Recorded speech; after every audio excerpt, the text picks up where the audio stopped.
येशू मसव्यावर जात असता पूर्वी भूतग्रस्त असलेल्या मनुष्याने त्यांच्याबरोबर येऊ देण्याची विनंती केली. मार्क 15:18 मधून. हे एखाद्या भयपट चित्रपटातील दृश्यासारखे वाटते. स्मशानात राहणारा अलौकिक शक्ती असलेला नग्न मनुष्य. त्याला साखळ्यांनी बांधले तर तो त्या तोडून टाकायचा, जोरजोरात ओरडायचा आणि स्वतःला इजा करायचा. या माणसात अनेक भूत होती, पण एक दिवशी त्याने येशूला दुरून पाहिलं आणि तो त्याच्याकडे धावत गेला. अरे अशुद्ध आत्म्या, या माणसातून निघ. येशू म्हणाला, तुझं नाव काय आहे? तो म्हणाला, माझं नाव सैन्य आहे, कारण आम्ही पुष्कळ आहोत. जवळपास 2000 पेक्षा जास्त डुकरे चरत होती. येशूने भूतांना डुकरांमध्ये प्रवेश करण्याची परवानगी दिली. मग तो टेकडीवरून खाली जाऊन सरोवरात बुडून मेला. जमलेल्या समुदायाला दिसले की पूर्वीचा भूतग्रस्त असलेला मनुष्य बरा झाला आहे.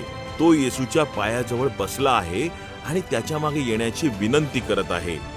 येशूने त्याला घरी जाण्यास सांगितले आणि देवाने तुझ्यासाठी काय केलंय ते सांग जे त्याने केले. तुम्हाला अपंग करणाऱ्या गुलामगिरीतून तुमची सुटका झाली असल्यास कृतज्ञता तुम्हाला येशूच्या उपस्थितीत असण्याची इच्छा करते. मारिया हिने येशूच्या पायाजवळ बसून त्याच्याकडून शिकण्यासाठी तिची नियमित कामे सोडून दिली. येशूने तिच्या कुटुंबाला सांगितले की त्याच्या पायाजवळ बसून मारियेने चांगला रस्ता निवडलाय आणि तो तिच्यापासून कुणीही काढून घेणार नाही.